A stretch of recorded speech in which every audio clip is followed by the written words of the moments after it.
And we're back. Did you miss me? Of course you did. I'm Dusty Thompson. We're reading my book, Almost Odis. Buy your copy on Amazon. I need some new clothes. I'm wearing a polo shirt this time because it is hot in California. This is August. It's the only month that makes you regret moving to California. The rest of the year, the other 11 months, are pretty amazing. Right now, it's horrifying. If you're following along, we're on page 211, the blog dated Monday, November 5th, 2012. If we pawned America, how much would we get? Don't answer that. I was out to dinner with a friend Friday night. As per usual, I texted the dad and remind him of my plans as he gets irritated if he doesn't know where I am. As per usual, he ignored my text. Had he bothered to open his flip phone, he would have known it was not the morning when he awoke at 6. Since I wasn't there to inform him of his error, he thought Friday evening was Saturday morning and proceeded to make coffee and eat his oatmeal.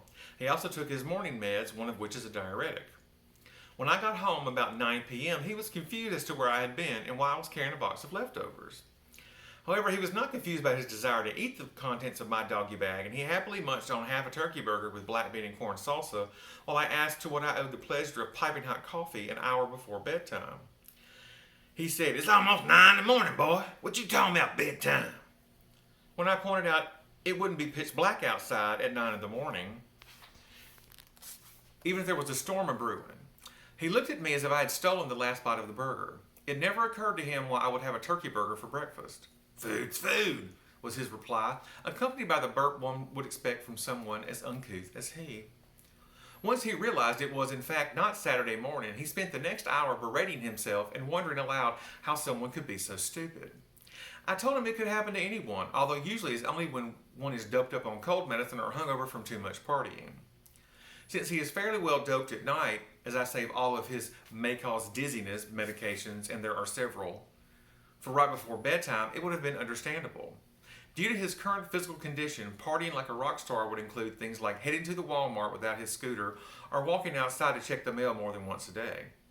I thought it was funny he had made an error, but I very quickly swallowed my giggle when he threw a look my way I haven't seen since my Southern Baptist mother found out I voted pro-choice back in college. Oops. When I reminded him that the time was going to change again on Saturday night, he asked me, "You like messing with me?" When I assured him that it was not a ruse to confuse him, he told me, "If you don't mind, I'll ask somebody who didn't eat a hippie hamburger what time it is tomorrow." He awoke Sunday morning at a bright and early 4 a.m.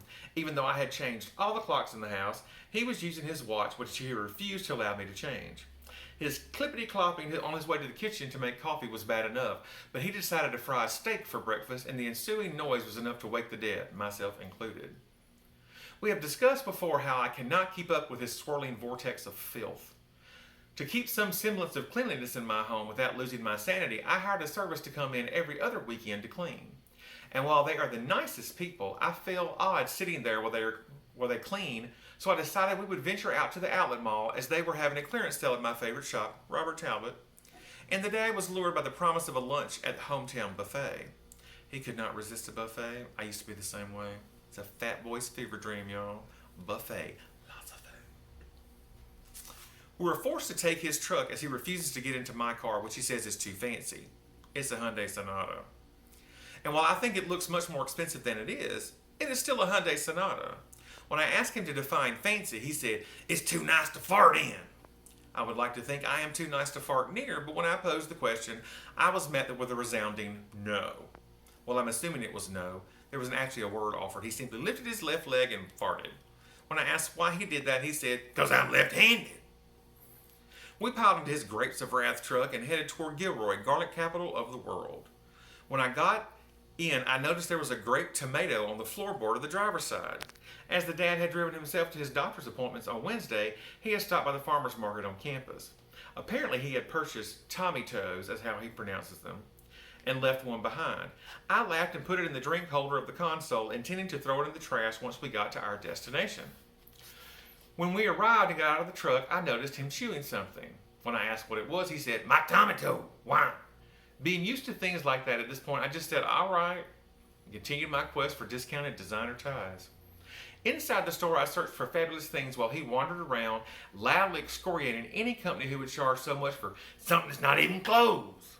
Laying down on their couch, he literally laid on the couch, y'all. using their employees-only restroom and making an un-PC reference to people of Hispanic origin, having used my trouser seat as a domicile, and explaining to the salespeople why I chose to not purchase the chinos I had tried on. I think the deep discounts they offered were to hasten our exit, especially when I told them I thought the loud older gentleman might be a homeless man and I couldn't figure out why he was following me. We had an interesting lunch at the buffet, which he informed me was less than enjoyable due to the large number of people, including thousands of children. Okay, maybe not thousands, but when you get a dining room with a maximum capacity of 150 and a full 100 of those are children hopped up on orange ice cream and cotton candy, it can seem like you are trapped on Bourbon Street at midnight on New Year's. Not that I would know anything about that. I'm innocent, y'all, for real. I concurred with his discomfort and understood when he was only able to polish off 3 plates, including one of just ham, which he declared, "I've had better," before he was forced to flee to the confines of his truck. Well, flee in the sense as he walked as fast as he could on feet that work correctly only about every 3rd step. And we'll stop there and we'll see you next time. Thanks.